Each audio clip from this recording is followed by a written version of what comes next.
राधा वल्लभ श्री हरिवंश, राधा वल्लभ श्री हरिवंश। वृंदावनेश्वरी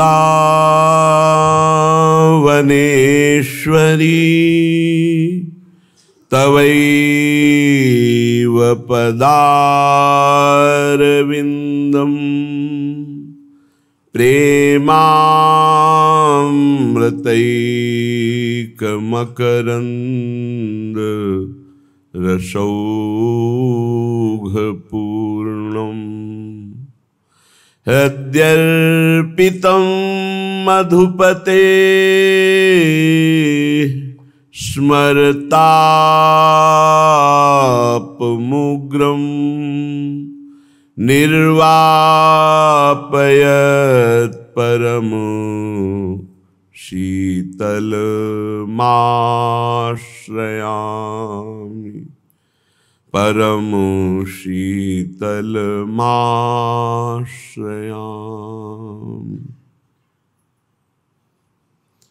रसिक संग बिनु प्रेम न होई, रसिक संग बिनु प्रेम न होई। बिनु पद प्रेम भये अलबेली, भव सो छुटत न कोई। रसिक संग बिनु प्रेम न होई। बिना रसिकों के संग के प्रेम प्रकट नहीं होता। रेमन रसकन संग बिनु रंच न उपजय प्रेम। रंच मात्र भी प्रेम हृदय में प्रकाशित नहीं हो सकता यदि रसिकों का संग न हो। और प्रेम के बिना भगवत प्राप्ति नहीं होती। भगवत साक्षात्कार प्रेम से होता। प्रेम ते प्रगट होए मैं जाना। जब तक प्रेम नहीं तो भगवत साक्षात्कार नहीं, तो भगवत साक्षात्कार नहीं तो भवबंधन से मुक्ति नहीं। बिनु पद प्रेम भये अलबेली, भवसो छुटत न कोई। इस संसार समुद्र से वही पार जाता है जिसके हृदय में प्रेम प्रकाशित होता है। प्रेम रसिकों के संग से होता है। रसिक कौन?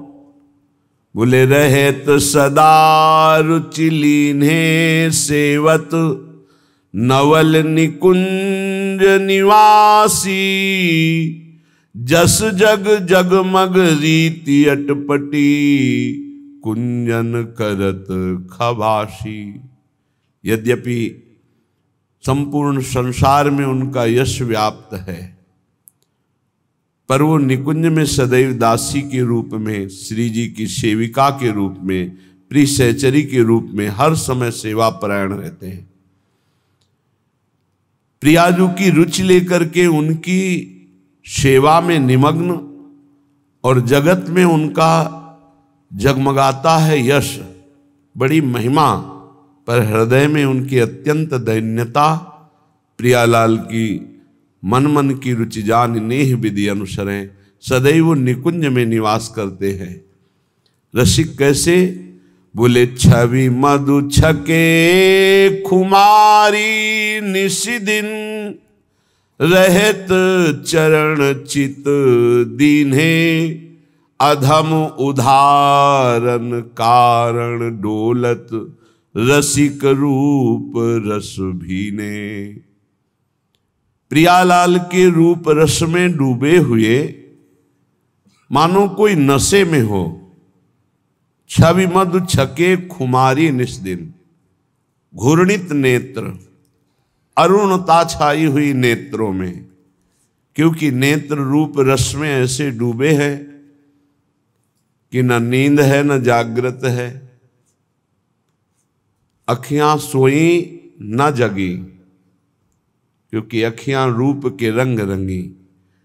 रसिकों के नेत्रों में प्रियालाल विराजमान रहते हैं। नैनन पिय मूरति रहे, तेई रस रहे समाए। हर समय उनकी एक ही लक्ष्य वृत्ति प्रियालाल के चरणारविंद में बार बार सेवा सुख की भावना में डूबे हुए, रूप रस में पगे हुए, देह कुटुंब का विस्मरण किए हुए। बोले वो जगत मंगल के लिए, जगत उद्धारण के लिए साक्षात प्रियालाल के मंदिर है। उनके नेत्रों में, उनके मन में प्रियालाल विराजमान है। ऐसे रसिकों के चरणों में यदि प्रीति हो तो हमारे हृदय में प्रियालाल प्रकाशित हो जाए। तो इसलिए भोरी सखी मांगती हैं कि हे प्रियाजू, कीजय कृपा कृपालु किशोरी, रसिक संग जो पावो, जासो उपजय भाव हिये में, चरण कमल चित लाऊं। हे लाडली, हमें तो पता नहीं कि कौन रसिक है आपके चरणारविंद के रस का, या कौन पाखंड नाटक कर रहा है। स्वामिनी जो हमसे भूल हो सकती है, आप कृपा करके हमें रसिक संग दे दीजिए। कीजय कृपा कृपालु किशोरी, रसिक संग जो पाऊं। यदि मुझे रसिकों का संग मिल जाए तो जासो उपजय भाव हिये में, चरण कमल चित लाऊं। मेरे हृदय में फिर भाव प्रकट हो जाएगा। उसी भाव से आपके श्री चरण कमलों में चित्त अर्पित करके निरंतर चिंतन करते हुए आपकी सेवा सुख में निमग्न रहूं। ये भाव बाजार में नहीं मिलता है। ये भाव किसी साधना से जागृत नहीं होता। ये रसिकों की कृपा से भाव मिलता है। निशिवासर करी तिनकी सेवा, तन मन की तपन मिटाइए। जब तक भगवत प्रेमी महात्मा का संग नहीं होगा, तब तक तन और मन की जो जलन है, जो दुख है, जो राग है, जो मोह है, वो मिट नहीं सकता। ये पक्की बात है। ये बड़ी सूक्ष्मता से देखा गया कि बड़ी कठोर साधना करने पर भी अहम सुरक्षित रहा। अहम सुरक्षित तो देह भाव सुरक्षित, देह भाव सुरक्षित तो हर विकार सुरक्षित। तभी समझ में आया कि रसिक गुरुदेव की कृपा से जो अहम गलित होता है वो किसी साधना से नहीं। अहम गलित हुआ तो देह भाव मिटा, देह भाव मिटा तो सारे विकारों की गुंजाइश ही नहीं रह गई, क्योंकि अहम के ही देह भाव के महल में ही ये सारे विकार रहते हैं। वो निर्विकार स्थिति, वो दैन्यता, वो सहजता, वो कृपालुता, वो दयालुता आराध्य देव की रसिकों में होती है और रसिकों से उनके शरणागतों में उतरती है। इसलिए निशिवासर करी तिनकी सेवा, तन मन की तपन मिटाइए। तन की और मन की। तन बड़ा स्वस्थ है, खूब सुख सामग्री है, पर मन असंतोषी है, पापाचरण का संकल्प करने वाला है, भगवद विमुख चिंतन करने वाला है। वो हर समय जलता रहेगा। व्यर्थ की सोच, समय को नष्ट करना, संकल्प विकल्प करके गंदी बातों का चिंतन करना, मानो दुख का बीज बोना है। अब मन या तो प्रभु में लगेगा या जगत में लगेगा, जगत में लगेगा तो भोगों में लगेगा, भोगों में लगेगा तो पाप बुद्धि होगी, पाप बुद्धि होगी तो दुर्गति, दुख, विपत्ति, संकट, एक क्रम है। हमारा मन प्रभु में लगा हो और तन में गलित कुष्ठ हो, कीड़ा पड़ गए हो, तो भी कोई फर्क नहीं पड़ता। मान लीजिए, अभी मान लीजिए आपका शरीर स्वस्थ है, तो मन को प्रभु में लगाने का अवसर है। आप बहुत कृपा पात्र हैं प्रियालाल की, उनकी कृपा को ठुकराइए नहीं। यदि आपका शरीर स्वस्थ है तो आप सोचिए, आप आसन में बैठकर बहुत अनुष्ठान पूर्वक मंत्र जप सकते हैं। आप एक आसन में बैठकर पूरी चतुरासी जी का गान कर सकते हैं। आप एक आसन में बैठकर श्रीमद् राधा सुधा निधि का गान करके प्रियालाल को रिझा सकते हैं। आपका शरीर स्वस्थ है तो आपकी साधना उत्तम बन सकती है। अब शरीर अस्वस्थ है, भगवदाकार बुद्धि है, कोई परेशानी नहीं। नहीं तो शरीर जब अस्वस्थ होता है ना, तो ये मन, ये इंद्रियां, ये बुद्धि इसी शरीर में आसक्त हो जाती है। बस हाय हाय, क्लेश, चिंता, शोक यही बना रहता है। इसलिए यावत स्वस्थ विदम कलेवरम। बुद्धिमान वही है कि आग लगने के पहले आग बुझाने की भी व्यवस्था रख ले। आग लगने पर कुआं खोदना मूर्खता है। ऐसे ही शरीर रोग ग्रसित हो जाए, फिर सोचो मेरा मन भगवदाकार हो जाए, तो ये मूर्खता है, फिर नहीं लगेगा। यावत स्वस्थ विदम कलेवरम यावत च दूरे जरा। जब तक तुम्हारे अंग काम कर रहे हैं तो सत क्रियाएं कर लो, सत मार्ग का चिंतन कर लो, नहीं बाद में पछताना पड़ेगा। सच्ची मानिए, जब शरीर रोग ग्रसित होता है, भारी पीड़ाएं होती हैं, तो मन को प्रभु में लगाना असंभव। अगर मन की गति पहले से प्रभु में गई है तो और जोर से भागेगी प्रभु की तरफ। अगर कहीं प्रभु में हो गई है तो कोई फर्क ही नहीं पड़ता है। निशिवासर करी तिनकी सेवा, रात दिन रसिकों की सेवा करके तन मन की तपन मिटई है। सेवा शब्द को अच्छी तरह से व्याख्या की गई है, उनकी रुचि में रुचि मिला देना, उनकी आज्ञा पर चलना। देखो, यदि कोई रसिक महापुरुष आपको स्वीकार कर लिए हैं तो ये श्री जी की अहेतुकी कृपा आपके ऊपर हुई है। उनका किसी से राग नहीं है, राग पूर्वक वो किसी से प्रेम नहीं करते, किसी से उनकी ममता नहीं है। उस सम स्थिति को प्राप्त महापुरुष यदि आपसे राग पूर्वक, ममता पूर्वक बात कह रहे हैं तो आपके अहोभाग्य हैं। तू मेरा है, तू ऐसे चल, प्रियालाल को ऐसे प्राप्त कर, ये अहोभाग्य समझिए। वो अपने चिंतन को छोड़कर आपका चिंतन करके आपके दोषों की निवृत्ति के लिए आपको उपदेश कर रहे हैं। यह हेतु की कृपा लाडली जू की, आपकी तरफ वो देख रहे हैं, आपसे बात कर रहे हैं, आपको अपना मान रहे हैं, और कहीं आपको उनका उच्छिष्ट प्रसाद मिल रहा है, आपको डांट पड़ रही है, आपके अंदर उनका भय है, तो निश्चित आपका परम कल्याण कोई रोक नहीं सकता। ये बड़ी दुर्लभ कृपा प्रसादी होती है, ऐसा जिनको प्राप्त है।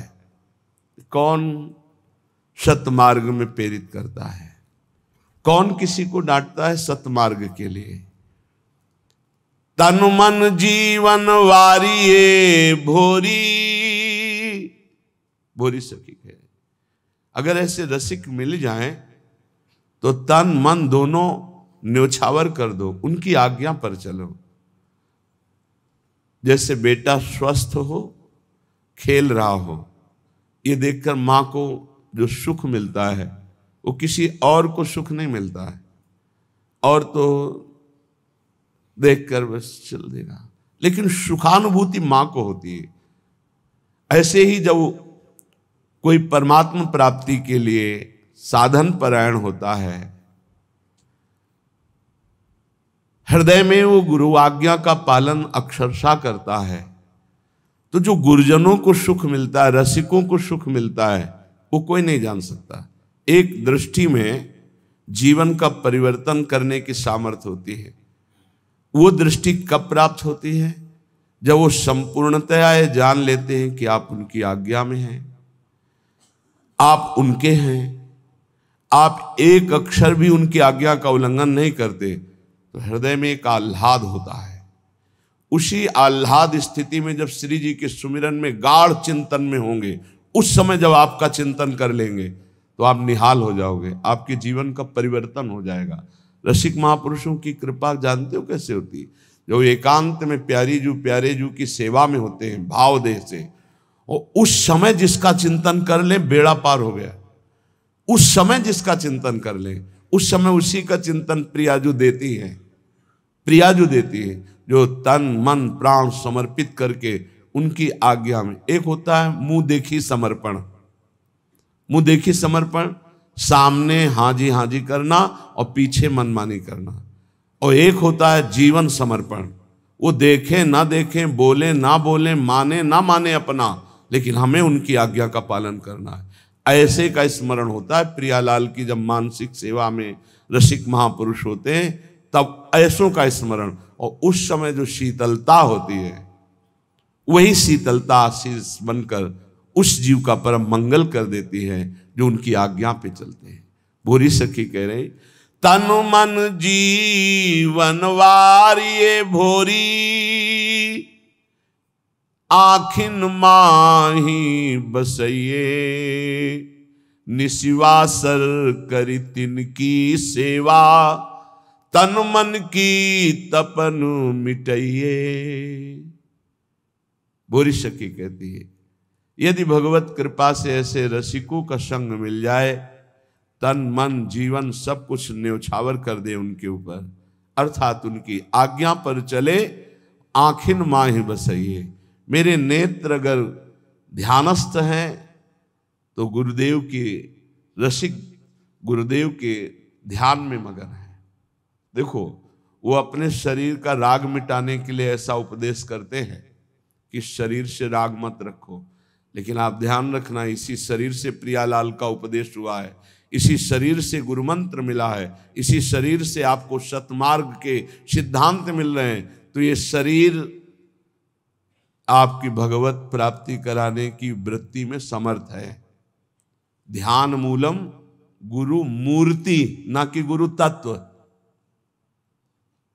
एक बात हम ही कहते हैं और एक बात यही है, ध्यान मूलम गुरु तत्वम नहीं, गुरु मूर्ति। बड़ा चमत्कार है। अगर स्नान करते समय गुरु चरणों का ध्यान करके ऐसे जल डाला जाए तो संपूर्ण तीर्थों के अवगाहन का उसे बिना प्रयास के फल मिल जाता है। घर से चरण निकालते ही गुरुदेव के चरणों का ध्यान करके निकलो, कोई विघ्न छू जाए तो हमें बता देना। गुरुदेव के चरणों का ध्यान किया, गुरुदेव के चरणों का प्रणाम किया और चल पड़े अपने ऑफिस, अपने कार्य के लिए या जिस हेतु से। कोई विघ्न आपको नहीं, सारे विघ्नों का नाश इनके चरणों के स्मरण मात्र से हो जाता है। आप गुरु मंत्र जप रहे हैं, गुरु को सानिध्य में ले आइए भाव से। हमारे गुरुदेव उच्च आसन पर बैठे हैं, मैं उनके चरणों में बैठा हुआ, अगर ऐसा भाव न बने तो छवि रख लीजिए, एक रुमाल बिछा ली, गुरु की छवि विराजमान कर ली। गुरु के सानिध्य में जो जप होता है अनंत कोटि गुना बढ़कर होता है। जैसे वर्णन है कि घर में जो जप होता है उसे कई गुना 10 गुना बढ़कर के गौशाला में, फिर उससे बढ़कर प्रयागराज तीर्थ में, ऐसे ऐसे वर्णन है। लेकिन गुरु के सानिध्य में अनंत गुना जप का फल होता है। रसिक गुरुदेव को भोरी सखी कह रहे, आखिन माही बसइये, ध्यान मूलम गुरु मूर्ति, पूजा मूलम गुरु पदम, मंत्र मूलम गुरु वाक्यम, मोक्ष मूलम गुरु कृपा। गुरु कृपा मोक्ष मूलम, संसार से मुक्त होने के लिए मूल क्या है? गुरु कृपा है। तो रसिक संग बिनु प्रेम न होई, बिना रसिकों के संग के श्री प्रियालाल से प्रेम नहीं होता। बड़े सौभाग्य हैं जब श्री जी कृपा करती हैं तो अपने नाम रूप लीला धाम की स्थापना करने वाले रसिकों का संग प्रदान करती है। अनादौ संसारे कति नरक भोगा न विहिता कियंतो ब्रह्मेन्द्राद्यतुल सुख भोगाश्च न कृता तदास्मिन्नेकस्मिन् वपुषि सुख दुखे न गणयन् सदैव श्री वृंदावन मखिल सारम भज सखे। हे सखे, हे मित्र, ये जो मैं तुम्हें बात कह रहा हूं इसे ध्यान से सुनना। तुम अज्ञानी हो इसलिए नहीं जान पा रहे। तुमने कितनी बार नरक भोगा है तुम्हें पता नहीं, कितनी बार स्वर्ग भोगा है तुम्हें पता नहीं। तुम इंद्र भी बन चुके हो, देवता भी बन चुके हो, अतुल सुख भोगे हो संसार के, और बहुत नरक भी भोगे हो। ये सब भोग चुके हो। इन काम क्रोध लोभ ने बड़ा तिरस्कार तुम्हें किया है, बड़ा तिरस्कार। अंदर से देखो, जो काम के गुलाम हैं, अंदर से देखो कैसा ये नचनी नाच नचाता है, कैसा ये तिरस्कार करता है, पागल श्वान की भांति घुमाता है। वो स्वामी तुलसीदास जी ने लिखा है, पद सिर त्राण बजे, जूते पड़ते हैं सिर पे, फिर भी इसको समझ में नहीं आता।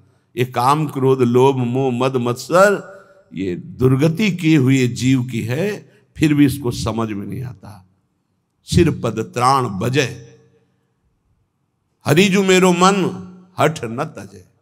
इन भोगों ने कितना तुम्हारा अपमान किया। तो स्वतंत्र विनाशी, कितना परास्त हो गया।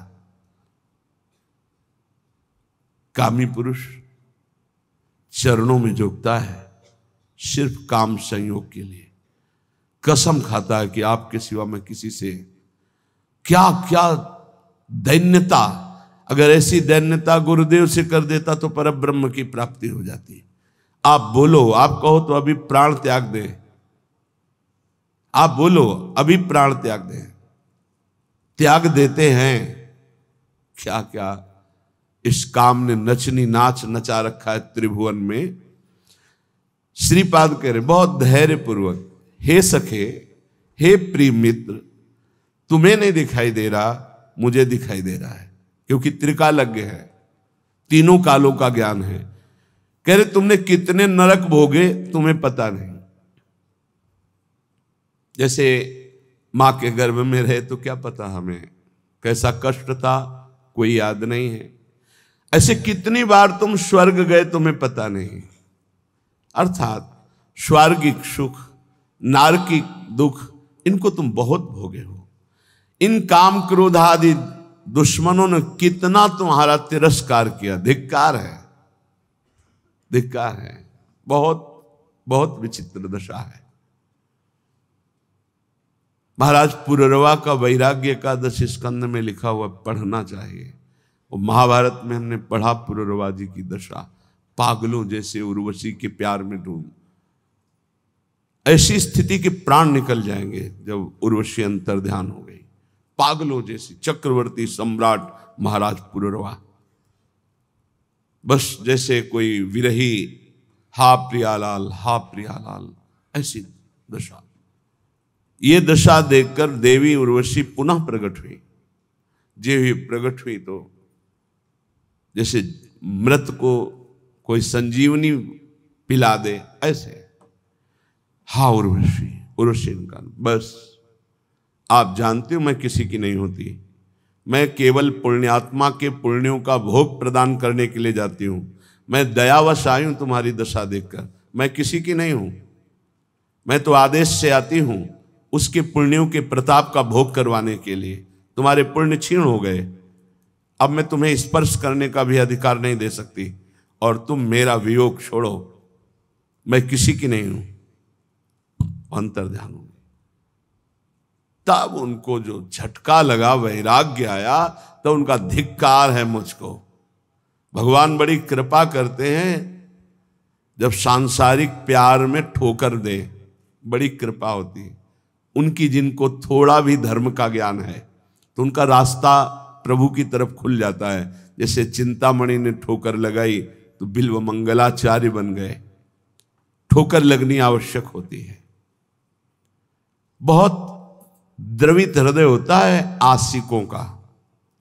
वही आशिकी अगर मुड़कर हरि की तरफ लग जाए तो परमानंद की प्राप्ति हो जाए। पूज्य जीव गोस्वामी जी से जब कोई दीक्षा लेने जाता था तो ये पूछते थे, तुम्हारा मन कहाँ आसक्त है? तो कहते स्त्री में। ठीक है, काम हो जाएगा। मंत्र दे, तुम्हारा मन? बोले पुत्र में। हाँ ठीक। एक आए धनी, कुछ भेंट रखी और कहा शिष्य बनना चाहे, तुम्हारा मन कहाँ है? बोले किसी में आसक्त नहीं है। बोले हमारे लायक नहीं हो, काशी जाओ, वहां किसी ज्ञानी की शरण लो, हमें तो आशिक चाहिए। मोड़ना है, आसक्ति को मोड़ दिया। जो पत्नी में है, पुत्र में है, माँ में है, पिता में है, शरीर में, भोगों में, वैसी थोड़ा प्रभु में हो जाए, निहाल हो जाए जीव।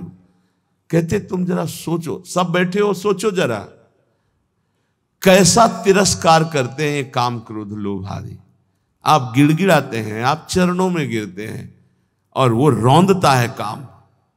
वो तुम्हारे तनिक भी सम्मान की बात नहीं देखता। वो तुम्हें बार बार गिराता है, बार बार पतित करता है। तुम्हें कभी इस विषय में अहम जागृत नहीं होता कि मेरी कितनी दुर्गति हो रही, मैं कितना नीचे गिरता जा रहा हूं, मैं कितना नीच हो चुका हूं। कभी इसमें अहम जागृत करो कि अय काम तूने बहुत परास्त किया, अब मर चाहे जाऊं तुझे स्वीकार नहीं करूंगा। एक बार करो तो भगवान का बल जागृत हो जाए। जहां अहंकार नहीं करना चाहिए वहां अहंकार करते हो। गुरुजनों से, पूज्य जनों से, शास्त्रवेत्ताओं से, भगवत प्रेमियों से यहां दैन्यता, यहां गिड़गिड़ाओ, यहां बार बार अपने अहंकार को गिराओ तो यहां मंगल हो जाएगा। लेकिन नहीं, यहां अहम दिखाओगे और वहां काम की गुलामी में गिड़गिड़ाओगे। वहां अपने अहम को जागृत करो तो तुम्हें वीर समझे कि अय काम अब तक बहुत परास्त किया, आज मैं भगवान के चरणों का आश्रय लेकर देखता हूं कि तू अब कैसे परास्त करता है। तू भी भगवान की शक्ति से युक्त है तो मैं भी भगवान का अंश हूं और उन्हीं की शक्ति से संपन्न हूं। देखता हूं तू मुझे कैसे परास्त करता है। यहां हम जागृत करो तो कुछ समझ में आवे। इन काम आदि दोषों ने कितना तिरस्कार किया। हे सखे, कभी तूने सोचा नहीं? अब वर्तमान में सोच लो, अभी इसी क्षण। ये मानव देह इन विकारों पर विजय प्राप्त करके भगवदानंद में डूबने के लिए मिला है। इसलिए हे सखे, मत सुख की लालसा से इन काम आदि की गुलामी करो। ये कभी सुख नहीं देने वाले, क्लेश, अशांति, जलन के सिवा नहीं मिल सकती। लिख लो कागज में या दिमाग में लिख लो, भोगी पुरुष को केवल अशांति, क्लेश, हीनता, भय और असत विचार, यही उसके बढ़ते चले जाते हैं। व्यर्थ की सोच, व्यर्थ की सोच। Over thinking. ये पूछ रहे थे कि ये ओवर थिंकिंग कैसे जाएगी? भगवान के आश्रित होकर नाम जपने से, ये कामादि दोषों की गुलामी से, ये व्यर्थ चिंतन, इसे हिंदी भाषा में व्यर्थ चिंतन, वही तुम व्यर्थ का चिंतन करते हुए भयावह अंदर वृत्ति जागृत, घबराहट होना, चिंता होना, शोक होना, ये अपने आप बढ़ते जाएंगे क्योंकि तुमने असत भोगों का दासत्व स्वीकार। ये कभी अहंकार जागृत करो। हम कहते हैं जागृत करो, घमंड करो इस बात का कि हम प्रियाजू के हैं, हम प्रभु के हैं, अब तुम विकार मुझे कैसे परास्त कर। नहीं, गुरुजनों से आंख टेढ़ी करके देख सकते हो लेकिन विकारों से नहीं। ये आप अंदर देख लो, बैठे हो अपने सब, जैसा वो कहेंगे वैसे ही तुम्हें घुटने टेकने होंगे। वहां अहंकार तुम्हारा नहीं दिखाई देता। बहुत हुआ, अब नहीं। कभी ऐसा नहीं सोचते हो। अगर सोचोगे भी तो एक ही धोबिया पछाड़ मारेगा, काम की मुंह भरा गिर जाओगे। अगर बचना है तो हरिनाम बल, राधा राधा राधा राधा, और महापुरुषों के चरणों का आश्रय करें। परम सार श्री वृंदावन में आ जाओ, रसिकों का संग करो, नाम बल जागृत करो और इन विकारों की गुलामी से मुक्त हो जाओ। बहुत बार स्वर्ग भोगे हो, बहुत बार नरक भोगे हो। कहे कि अंतो ब्रह्मेंदाद्यतुल सुख भोगाश्चन कृता, तुमने ब्रह्म सुख, ब्रह्मा का सुख, इंद्र का सुख, देव सुख सब भोगे। और अनादौ संसारे कति नरक भोगान विहिता, ये अनादि है, कब से हुआ कोई पता नहीं, कितनी बार नरक भोगा तुमने। अभी भोगों का तिरस्कार सह रहे हो, काम क्रोध आदि की गुलामी में फंसे हो। अरे जागृत हो, तू अविनाशी का बच्चा है, तुझे कोई नहीं परास्त कर सकता। शरीर भाव में आने के कारण तेरी दुर्गति हो गई। उठ, अपने स्वरूप को जान, इसीलिए मानव देह मिली है।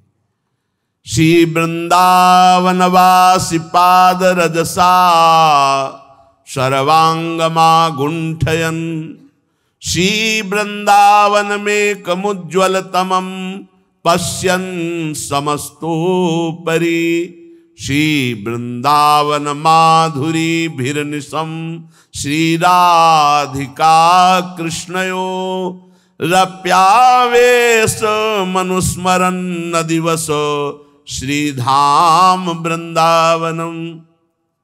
कैसे शरीर पावन हो, मन पावन हो, मेरा पवित्र हम कैसे हो जो मैं निर्विकार हो जाऊं। कह रहे जो वृंदावन के प्रेमी रसिक जन हैं, ब्रजवासी जन हैं, इनकी चरण धूलि में लौट जाओ, इनकी चरण रज रोज शरीर पे लगाओ।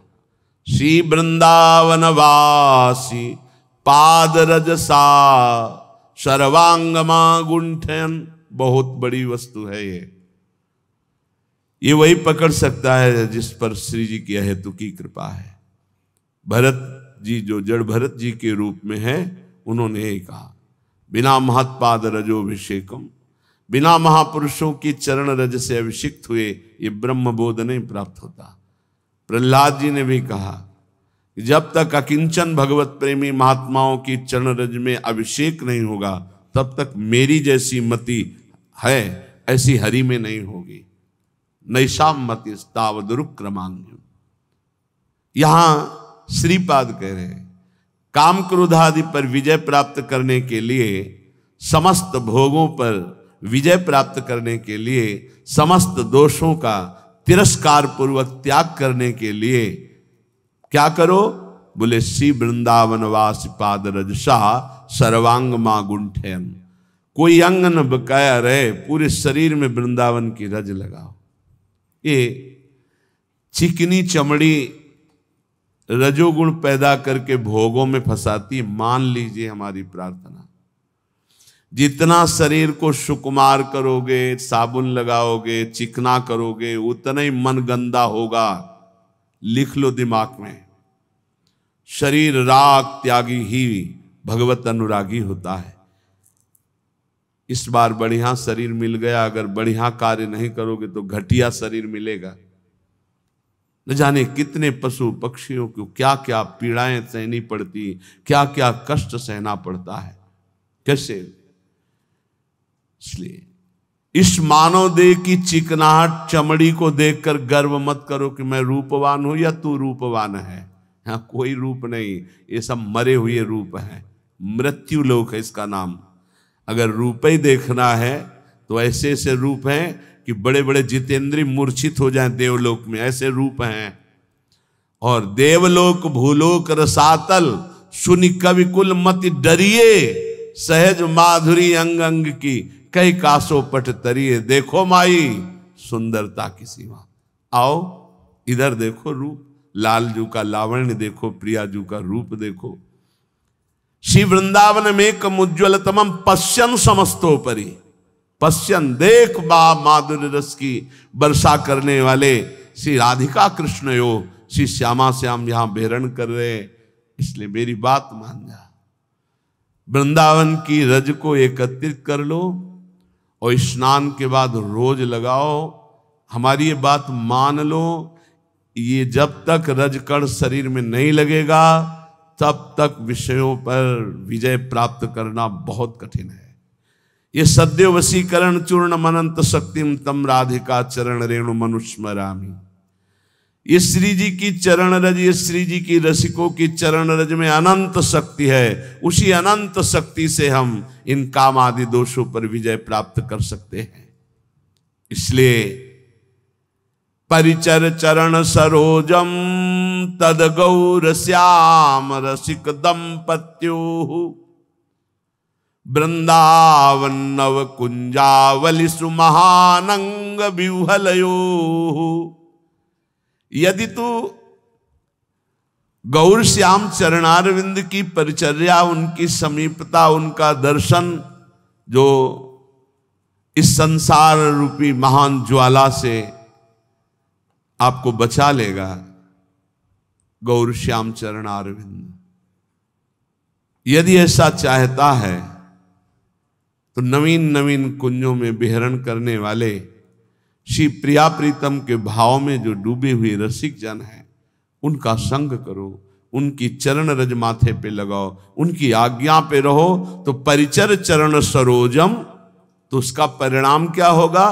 तद गौर श्याम रसिक दंपत्यो, दंपति श्री प्रिया प्रीतम जी, ये आपके नेत्रों में ऐसी सामर्थ्य दे देंगे कि फिर ये दृश्य बदलने लगेगा।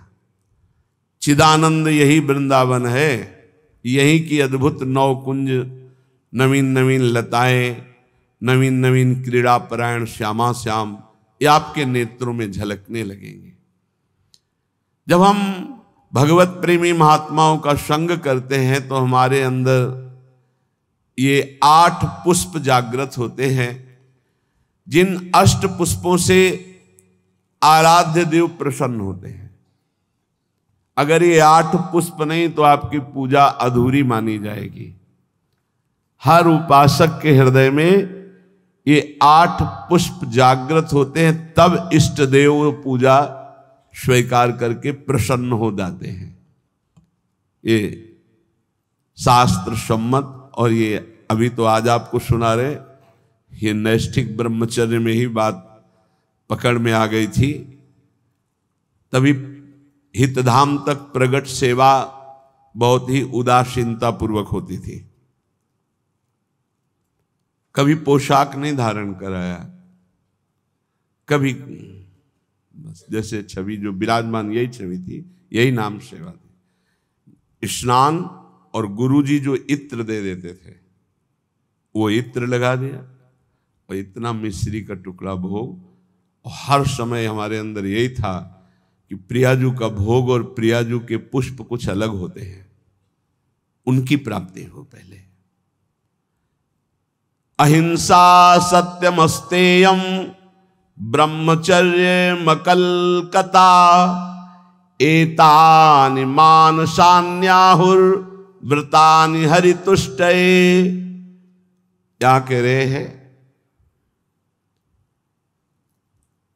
जो इन व्रतों का पालन करता है उसको 8 पुष्प प्राप्त होते हैं। जो पुष्प हैं उनका नाम अभी बताए देते हैं, पर उन पुष्पों की प्राप्ति का उपाय बता रहे हैं। पुष्प है अहिंसा प्रथमम पुष्पम, द्वितीयम करणग्रहा, तृतीयकम भूत दया, चतुर्थम शांतिरेव च, समस्तु पंचमम पुष्पम, ध्यानम चैव तु सप्तमम, सत्यम चैवाष्टमम पुष्प, मेतैस्तुष्यति केशवः। ये 8 पुष्प हैं, ये उसको प्राप्त होते हैं। इन्हीं पुष्पों से भगवान को अधीन किया जाता है, इन्हीं पुष्पों को भगवान पसंद करते हैं। जो व्रत है ये कायिक व्रत कहा जाता है, जिसमें हम फलाहार रहते हैं, दुग्धाहार रहते हैं या जल पीकर रहते हैं। इसके द्वारा अगर मानसिक व्रतों की स्थापना नहीं हुई तो कायिक व्रत का कोई महत्व नहीं है। आजकल तो व्रत का उपहास किया जाता है, व्रत का उपहास किया जाता है। आप ऐसे ऐसे भोग सामग्रियां की जो प्रायः रोज नहीं पाई जाती वो व्रत में पाई जाती है। सवा के चावल की खीर हमने देखा है, बढ़िया मेवा डालकर सवा के चावल की खीर, कूटू की पूड़ी और बढ़िया सब्जी, घिया आलू, ऐसे उनकी सेंधा नमक घी से बढ़िया पकी हुई, क्योंकि आज फलार पाना ना, उसका सिंघाड़े का हलवा, ऐसे विविध प्रकार की। काय को उपहास कर रहे हो, ये व्रत है? एक दिन में मर जाओगे, कूटू और सिंघाड़ा और दुनिया की चीजें इकट्ठा कर रहे हो। अगर कोई कायिक व्रत रहना है तो उसका फल है मानसिक व्रतों की प्राप्ति होनी। देखो सिद्धांत को समझना, केवल कायिक व्रत रहकर जबान की वृत्तियों का पोषण कर रहे हो, इतने इतने पदार्थ मिलते हैं, आप खरीद ला सकते हैं। एकादशी हो आप खरीद लाइए जा करके, हजारों रुपया लगाकर आप भोग सामग्री, इतनी जो शायद है कि व्रत में जो नहीं रहते वो उतना नहीं पाते होंगे। हम कायिक व्रत का उपहास करते हैं। कायिक व्रत तभी माना जाएगा जब एक भोग, एक बार केवल, वो भी बहुत अल्पा। अगर जल से काम चल जाता है तो जल ले लीजिए, जैसे आप एकादशी व्रत रहते हैं। धन्यवाद, बहुत बड़ी बात है, बढ़िया है। इन व्रतों का फल है मानसिक व्रतों में पहुंचना। अगर आपके अंदर ये मानसिक व्रत जागृत नहीं होते तो आपका कायिक व्रत सफल नहीं हुआ। और मानसिक व्रतों से इन अष्ट पुष्पों की प्राप्ति होती है। इन अष्ट पुष्पों की आराधना से भगवत प्राप्ति होती है। सिद्धांत को समझना। सिद्धांत को अगर नहीं समझोगे तो बाहरी तुम्हारी वृत्ति मान्यता की बनी रहेगी। इसलिए हमारी बाहरी मान्यता नहीं है। हम खास बात ये नहीं समझते कि आप बहुत विदेशी फूलों के बहुत, हमारा इस पे ज्यादा धन है तो उसका सदुपयोग हो रहा है, लेकिन इससे भगवत प्राप्ति नहीं होने वाली, ध्यान रखना। ये बिल्कुल सिद्धांत, इसीलिए हम उदासीन रहते थे। ये तो श्री जी की इच्छा, ऐसा नहीं, हमारा उदासीन स्वभाव था। प्रायः ऐसा माना जाता था कि सन्यास मार्ग से आए इसलिए इनकी सेवा में रुचि नहीं है। लेकिन आपको सच्ची कहते हैं, हमारी सेवा में भावात्मक रुचि थी। प्रगट में वस्तुएं नहीं, लेकिन हम जानते हैं गुरु कृपा से कि किन वस्तुओं से हमारी लाडली जो प्रसन्न होती है। ये मानसिक व्रत आने ही चाहिए कायिक व्रत से। अगर मानसिक व्रत नहीं आए तो कायिक व्रत का कोई महत्व नहीं रहा। इसीलिए साधन विविध सकाममति सब स्वार्थ सकल सबे जो अनीति, ज्ञान ध्यान व्रत कर्म जिते सब काहू में नहीं मोई प्रतीति। ये हमारा रस सिद्धांत है। ज्ञान ध्यान व्रत कर्म जिते सब काहू में नहीं मोई प्रतीति। रसिक अनन्य निशान बजायो एक श्याम श्यामा पद प्रीति। श्री हरिवंश चरण निज सेवक बिचले नहीं छाणी रस रीति। अहिंसा सत्यमस्तेयम ब्रह्मचर्यम मकलकता एतानि मासान्याहुर व्रतानि हरितुष्टये। हरितोष व्रत,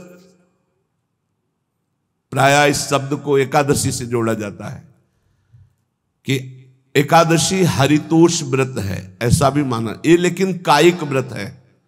यहां करें हरितुष्टये, बिल्कुल भगवान को प्रसन्न करने के लिए, जिसमें निश्चित प्रसन्न हो जाएंगे। कायिक व्रत का फल है मानसिक व्रत जागृत होना, मानसिक अहिंसा। वचन से शरीर से किसी को पीड़ा पहुंचाना ये तो बात दूर रही, मन से भी किसी को पीड़ा दंड देने की बात हम नहीं सोचेंगे। वाणी से तो बोलेंगे ही नहीं, ऐसी वाणी कभी नहीं बोलेंगे किसी को दुख लगे। शरीर से ऐसी कभी चेष्टा नहीं करेंगे किसी की हिंसा हो, किसी को दुख हो। मन से संकल्प प्रायः सब लोग कर लेते हैं, भोगे गए, नहीं, हमारा मानसिक व्रत खंडन हो जाएगा। ये बहुत बड़ा व्रत है, इससे भगवान की प्राप्ति होती है। अहिंसा परमो तपः, परम तपस्या है, परम व्रत है अहिंसा। मन से, वचन से, शरीर से, किसी भी तरह से किसी को दुख ना पहुंचाना अहिंसा है। हमको कोई दुख पहुंचाता है, हम उसे सह लेते हैं। वो आगे आएगा इसी प्रसंग में। ये बहुत अमृतमय वचन है। यही नैष्ठिक ब्रह्मचर्य में इन्हीं की शिक्षा हुई थी, गुरुजनों से इन्हीं की शिक्षा हुई।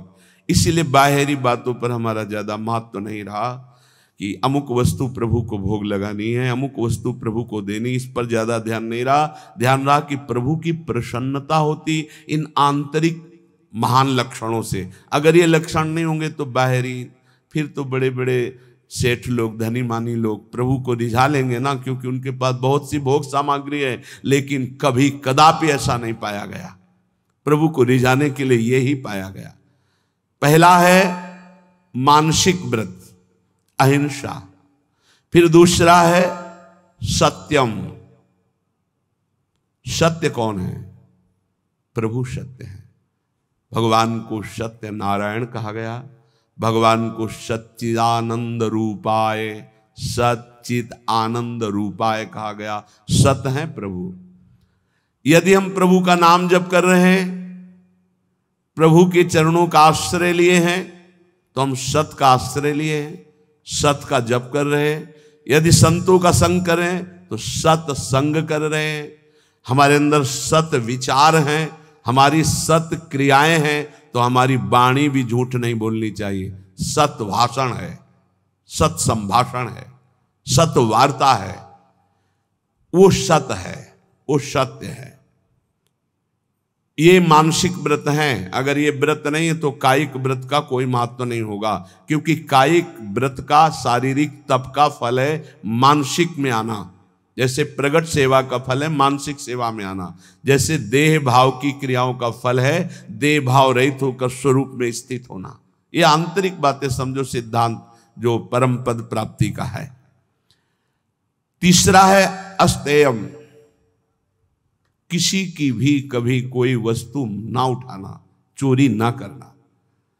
जैसे माना कि मार्ग में तो आपका क्या अधिकार है? आप वैष्णव हैं, बिल्कुल वैसे ही पड़ा रहने दो। या आसपास कोई हो तो अपना उठा लेगा, कोई वहां से निकलेगा पूछेगा तो उसको मिल जाएगा। अगर हम उठा लिया तो हम दूर जा रहे हैं, अब वहां वो लौट के आएगा, वस्तु नहीं मिलेगी। आसपास पूछेगा तो वहां नहीं मिलेगा। हमारा कर्तव्य बनता है हम बिल्कुल उससे निरपेक्ष हो जाएं। अगर हमारी अपेक्षा बनती है तो आसपास जो दुकान है या कोई है तो उससे वहां, अगर कोई नहीं है तो आप वही छोड़ दीजिए। वो लौटेगा तो ले लेगा, नहीं जिसके भाग्य में होगा लेगा, हमारा अधिकार नहीं। पड़ी हुई वस्तु भी हम ना उठाएं। फिर दूसरे की चोरी करना तो हो ही नहीं सकता। चोरी कैसे कर सकता है वैष्णव होकर? अस्तेयम, ए बिल्कुल पकड़ लीजिए। अगर भगवत प्राप्ति करनी है तो कूटू और सिंघाड़ा के आटा से व्रत नहीं होता, ये व्रत होते हैं। ये कह रहे हैं मानसान न्याहुर व्रतानि हरितुष्टये, इन व्रतों से भगवान निश्चित प्रसन्न होकर आपको दर्शन दे देंगे। चौथा ब्रह्मचर्यम, ब्रह्मचर्य। ये बहुत सुंदर व्रत है, बहुत महिमाशाली व्रत है। बड़े भाग्यशाली हैं, बड़े कृपा पात्र हैं जो इस व्रत को धारण करते हैं। हम कह रहे हैं सम्यक रूप से ना धारण करो तो जैसे 15 दिन में एक बार एकादशी रहते हो, ऐसे गृहस्थी में भी व्रत धारण कर लो कि हम इतने दिनों तक ब्रह्मचर्य रहेंगे। फिर संयोग गृहस्थ धर्म के अनुसार भगवान को प्रणाम करके, देवी देवताओं को नमस्कार करके गृहस्थ धर्म की पूर्ति के लिए। अन्यथा अपने पास ऐसे 20 गृहस्थ हैं जिनकी संतानें हो गई और कसम पूर्वक ब्रह्मचर्य रह रहे हैं, हम उनको प्रणाम करते हैं। मतलब बिल्कुल कहीं 100 में 1% भी हमें अविश्वास नहीं उनके प्रति। 100 में ऐसा हो सकता है कि 90% हम कह सकते हैं, 10%। 1% भी नहीं, क्योंकि उनके आचरण और उनकी निष्ठा और उनका समर्पण बताता है और उनका चेहरा बताता है, उनके नेत्र बताते हैं कि वो ब्रह्मचर्य से हैं। बच्चे हो गए, समझ में आ गई बात कि अब हमारा उद्देश्य पूरा हुआ, गृहस्थ का परमार्थ का पूरा करते हैं। और नियम पूर्वक 20 परिवार ऐसे हैं, बहुत सुंदर ढंग से चल रहे हैं। बड़ा मुश्किल होता है इस धर्म का पालन, ये जो मानसिक व्रत हैं बहुत मुश्किल के, और इन्हीं से भगवत प्राप्ति होती है। ब्रह्मचर्य, इसमें महत्व बुद्धि रखने से रहा जा सकता है। ब्रह्मचर्य का महत्व, वीर शक्ति का महत्व जिसके हृदय में जागृत हो गया, चाहे स्त्री शरीर हो चाहे पुरुष शरीर हो, भगवत प्राप्ति के महत्व का प्रकाश इसी ब्रह्मचर्य से होता है। सच्ची मानना, ये जो आपका मन निरुत्साहित हो जाना, शरीर में पीड़ाएं होना, समय से दिनचर्या ना होना, प्रमाद स्थितियों का बढ़ना, कई जगह अंगों में पीड़ाएं होना, ये कई त्रुटियां होती हैं, इससे जो ये परेशानियां आती हैं। अगर ब्रह्मचर्य है तो आप जैसे अग्निमय भूमि पे चलना हो तो कैसे चलेंगे, ऐसी उसकी चाल होने लगती है। इतनी तीव्रता, इतनी उज्ज्वलता, इतनी उसमें चेतना शक्ति जागृत होती है कि हर काम में उत्साह, रात दिन मेहनत करने पर भी कभी थकान नहीं, नींद न लेने पर भी प्रमाद आलस्य नहीं। बहुत से महान सद्गुण ब्रह्मचर्य में छुए। आज के डॉक्टर जन जो शास्त्र को नहीं जानते हैं, वो कहते हैं ब्रह्मचर्य छीण करो नरक मिलेगा जैसी शिक्षा दोगे। ये प्रश्न उत्तर देने वाला अगर चूक कर जाए तो नरक मिलता है, ध्यान रखना। ऐसा नहीं कि एकांतिक में प्रश्न जो करे उत्तर मनमानी दे दो तो उत्तर देने वाले को नरक मिलेगा, क्योंकि तुमने जो बोला है वो स्वीकार किया जा रहा है समाज में, तो तुमको अगर ज्ञान नहीं तो उत्तर दे दिया तो नरक मिलेगा। ये बिना शास्त्र सम्मत उत्तर देने वाले, इनकी नारकी गतियां होती हैं। अब आपने शारीरिक संविधान का ज्ञान प्राप्त किया है तो आप भागवतिक संविधान को मानने की चेष्टा करें। आप भागवतिक संविधान का खंडन न करें। आप केवल शरीर के अंगों का ज्ञान प्राप्त किया है कि कौन सा अंग कैसे क्या चलता है, लेकिन ब्रह्मचर्य पर बोलने की सामर्थ्य तुम्हारी नहीं। तुम ब्रह्म के ज्ञाता नहीं हो, तुम शास्त्र के ज्ञाता नहीं हो, तुम डॉक्टर हो केवल अंगों के, शरीर के, बाह्य एक ढांचे के, वो भी सूक्ष्म शरीर के नहीं, केवल स्थूल ढांचे के हो। तो स्थूल ढांचे की आपको सुधार वाली बात बतानी है, कैसे रोग निवृत्ति होती है। ब्रह्मचर्य नाश करना, ये तुम कौन से सिद्धांत से बोलते हो, किस सिद्धांत से? छोटे छोटे नवीन अवस्था के बच्चे तुम्हारी बात मान करके और नष्ट होते चले जा रहे हैं। 8-8 बार 10-10 बार वो ऐसी चेष्टाएं करके इस दशा को प्राप्त हो गए कि सामने आके कहते हैं, एक अधिकारी का बच्चा हो, अधिकारी भी बैठे थे अपनी पोजीशन में, सिर्फ आपका वीडियो सुना तो आपको बताने आया हूं, मुझे बचा लीजिए। ऐसे बैठे तो बिल्ला लगाए, मुझे बचा लीजिए, नहीं मैं अपना शरीर दे आऊंगा। नहीं नहीं बच्चा, नहीं बिल्कुल नहीं, तुम बिल्कुल ठीक हो जाओगे। तुम एक बार हिम्मत करो, हमारी बात को मानो। हमारे पास कोई औषधि जादू टोना नहीं, केवल हमारी बात मान लो, भगवान तुम्हें शक्ति देंगे, तुम इससे निकलो, इससे निकलो। ये ब्रह्मचर्य बहुत बड़ी अमृत वस्तु है। हमारी प्रार्थना मान लीजिए, ये मन जब बहुत, तो भगवान छूट दे देते हैं। देख लो, जब तुम्हें घृणा हो जाए, जब तुम्हें लगे कि नहीं करना चाहिए, तो मुझे बताना, मैं तुम्हें सामर्थ्य दे दूंगा। आपको सामर्थ्य मिलेगी। आप जिस दिन से सोच लेंगे कि वास्तविक मुझे अब अपने जीवनी शक्ति की रक्षा करके भगवत प्राप्ति में ये हमें व्रत रखना है, ब्रह्मचर्य व्रत, अलग अलग ब्रह्मचर्य व्रत है। गृहस्थ में शास्त्र सम्मत एक पत्नी व्रत और संतानोत्पत्ति के लिए ऐसा संविधान किया गया है। अगर आप उसके विपरीत चलते हैं तो फिर आप व्यभिचार प्रवृत्ति में हैं। परमार्थ में चलने के लिए पूरा अधिकार गृहस्थ का है। ऐसा ना सोचे कि गृहस्थी में होने के कारण मेरा मोक्ष नहीं हो सकता या भगवत प्राप्ति नहीं हो सकती या मैं ब्रह्मचारी नहीं कहा जा सकता। कहा जा सकता है। जिसने पाणी ग्रहण संस्कार नहीं किया तब तक ब्रह्मचर्य रहा, फिर पाणी ग्रहण किया तो एक पत्नी व्रत, और वो केवल संतानोत्पत्ति के लिए, और जब संतानें हो गई तो ब्रह्मचर्य, वो पूरा जीवन ब्रह्मचारी माना जाएगा। शास्त्र सम्मत बात कह रहा हूं। और वैरागी तो ब्रह्मचारी होता ही है, जो भगवत प्राप्ति करना चाहता है, नैष्ठिक ब्रह्मचर्य।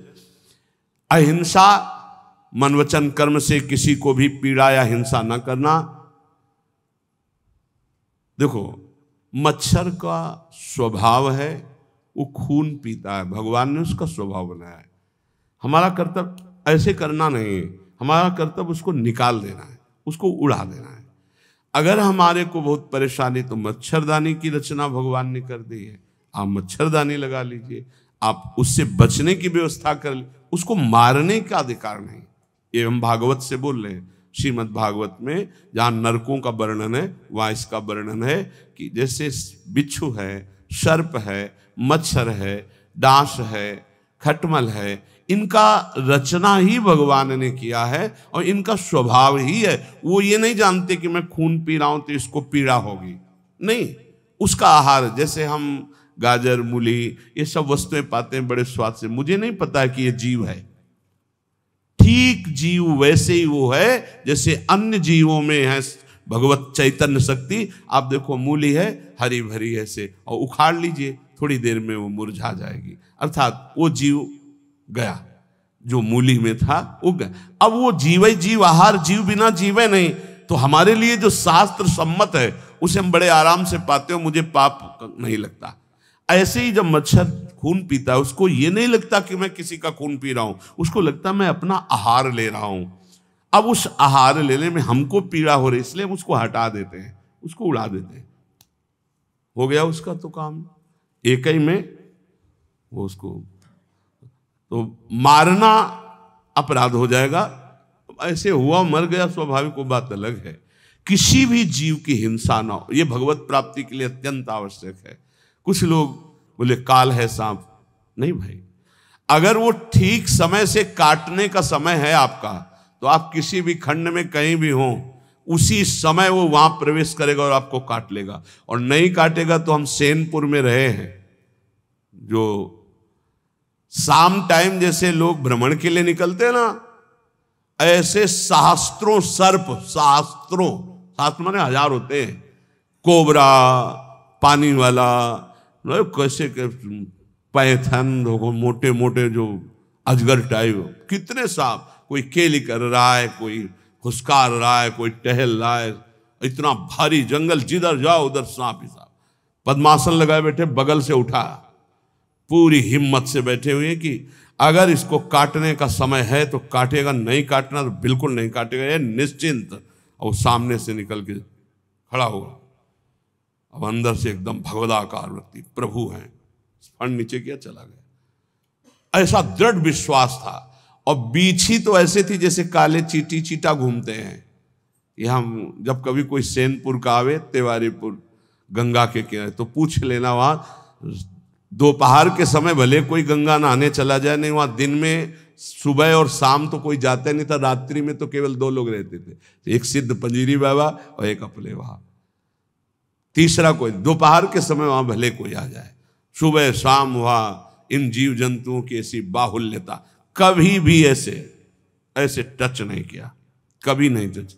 और खूब ऐसे सांप, ये मत सोचो कि सांप दिखाई दिया मार डालो उसको, नहीं, यह अपराध है। आप उसका निवारण कर दीजिए, आपको डर लगता है निकाल। पूज्य श्री राधा बाबा गीता वाटिका में जहरीला सर्प निकला, बाबा ने कहा सुनो प्रभु, हम तो जान रहे हैं कि आप हैं, लेकिन और लोग नहीं जान रहे, अगर और लोग जान गए तो आपको परेशान करेंगे, हम रास्ता बना रहे हैं, आप यहां से निकल जाइए। ऐसे एक लकड़ी करके ऐसे ऐसे ऐसे सांप बिल्कुल उसी रास्ते से चला गया। वो भगवत भाव से देख रहे हैं तो सांप भगवान है। अभी 10-12 वर्ष पहले की बात है, छोटी कुटिया में थे, तो हितधाम में जिसमें स्वामी शरण जी की कुटिया थी, उसमें एक संत रहते, वो 2 बजे रात्रि के हम उठ चुके थे, बाबा बाबा देखो कोबरा सांप आक्रमण कर रहा, हम तो अंदर थे, भाग आए, बिल्कुल हमका छेड़ना मत, अंदर गए, विशाल हाथ जोड़ा और कहा देखो आप जानते हो कि हम आपको कष्ट नहीं देंगे, हम ये बांस रख रहे हैं, लंबा बांस, आप इसमें लिपट जाओ, हम आपको बाहर कर दें। अगर ऐसा नहीं और ये उपद्रव करेंगे तो आपकी हानि हो जाएगी या आप किसी की हानि करेंगे। बांस आप सत्य मानिए, बांस के प्रथम छोर पर ऐसे करके आराम से उठा के राधा राधा राधा राधा बाहर और मदन टेन की तरफ पहुंचे। अरे सब में श्री भगवान है, आप ऐसा डरो मत, जिससे जब आपकी हानि होनी है वो हो जाएगा, उसको आप रोक नहीं सकते। जन्मेजय जी ने बहुत बड़ी व्यवस्था की थी परीक्षित जी को तक्षक सर्प काटने के लिए। जब साप हुआ था तो 7वें दिन उन्होंने एक से एक तांत्रिक मंत्र वाले, एक से एक औषधियां और एक खंभ में महल की रचना करवाई गई थी। एक खंभ और पूरा महल, उसके ऊपर परीक्षित, कहीं भी किसी भी तरह से चींटी भी नहीं रेंग सकती खंबे पे, और मंत्रवेत्ता बैठे हुए हैं, वायु रूप में भी कोई नहीं जा सकता, ऐसे मंत्रों से बांध दिया गया था। लेकिन तक्षक ब्रह्म ऋषियों को कोई भी किसी तरह चेक नहीं किया जाता था।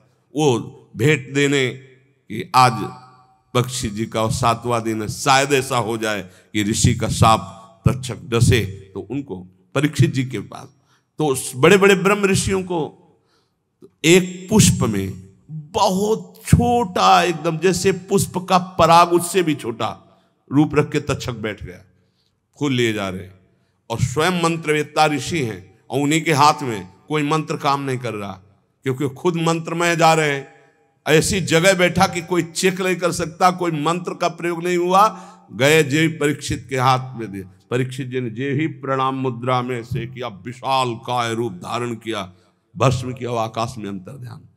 भावी को कोई मेट सके ऐसी बात, जो होना है वो होगा, जो नहीं होना नहीं। तो हम किसी की हिंसा ना करें, हम सदैव सत्य स्वरूप प्रभु का नाम जप करें, सत्य भाषण करें, सत्य आचरण करें, चोरी किसी की ना करें, अस्ते चोरी ना करें, और ब्रह्मचर्य ये बहुत अमृतमय है। जहां तक हो सके भगवान की कृपा से इसको धारण करो। बहुत समाज की हानि इस ब्रह्मचर्य व्रत के ना रहने से हो रही, बहुत हानि हो रही।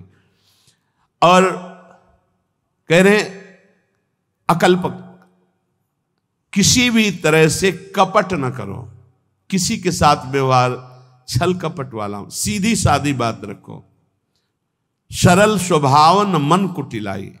भगवान करे मोहि कपट छल छिद्र न भावा। ये कपट रख करके भगवत मार्ग के पथिक को, बोल कुछ रहा है, चित्त में कुछ चल रहा है, आचरण में कुछ चल रहा है, ये ठीक नहीं है। जो बोल रहे हो वही आचरण में, वही आपका चरित्र है। मन, वाणी और शरीर एक होना, ये निष्कपट भाव कहा जाता है, ये सरल भाव। भगवान कह रहे मोहि कपट छल छिद्र न भावा। यहां कह रहे हैं कि निष्कपट भाव ये महान व्रत हैं। ये 5 जो व्रत धारण करता है वो और कोई व्रत करे ना करे, निश्चित भगवत प्राप्ति रूपी 8 पुष्पों की हृदय में जागृति हो जाती है। अहिंसा सत्यमस्तेयम ब्रह्मचर्य मकलकता एतानि मानसान्याहुर व्रतानि हरितुष्टे। कह रहे हैं कि जो कायिक व्रत है, एक भुक्तम तथा नक्तो मुपवासो मथाचितम, जो 24 घंटे में एक बार केवल भोजन पाता है उसे व्रतधारी ही कहते हैं।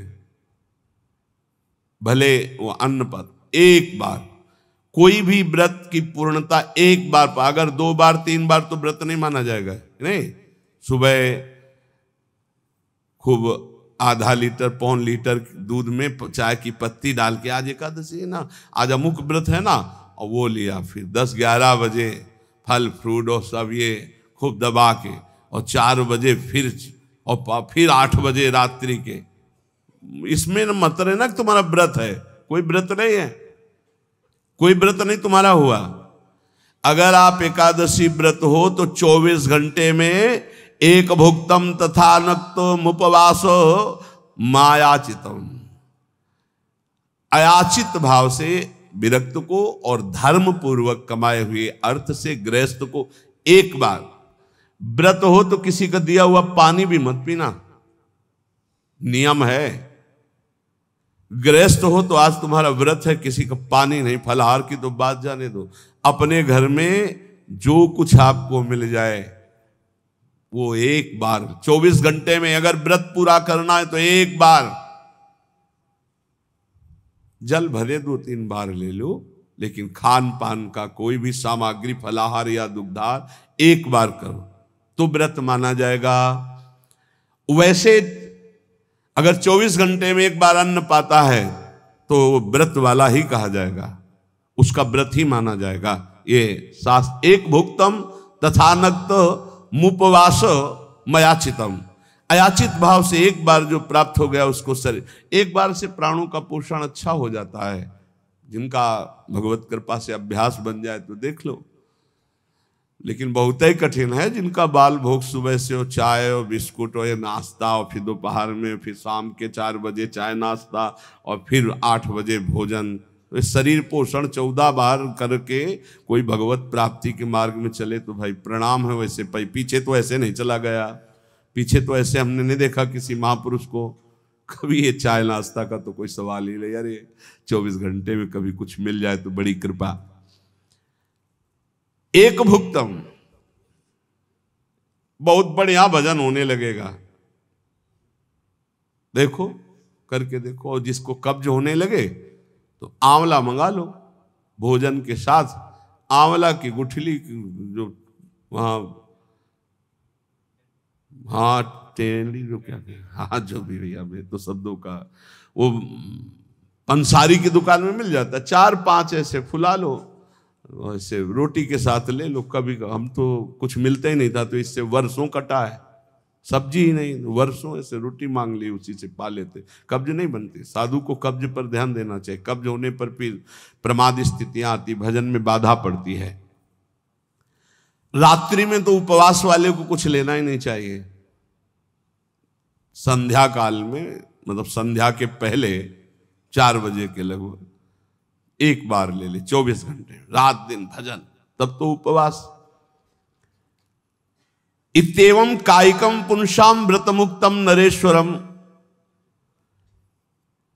एक बार अन्न का उपयोग कर ले या एक बार फलाहार का उपयोग, 24 घंटे में एक बार। बोले ये कायिक व्रत कहा गया, ऊपर मानसिक व्रत कहा गया। अगर कायिक और मानसिक व्रत किया जाए तो ये पुष्प प्राप्त हो जाते हैं। प्रथमम अहिंसा पुष्पम, इससे बिल्कुल प्रियालाल की सेवा बन जाती है और बहुत जल्दी प्रसन्न हो जाते हैं। अहिंसा पुष्पम, किसी को मन वचन से दुख न देना।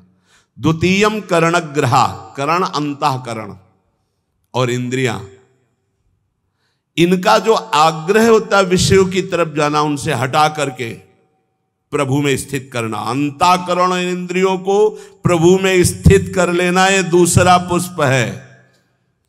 फिर तृतीयम भूत दया, जीवों पर दया की भावना, ये तीसरा पुष्प है।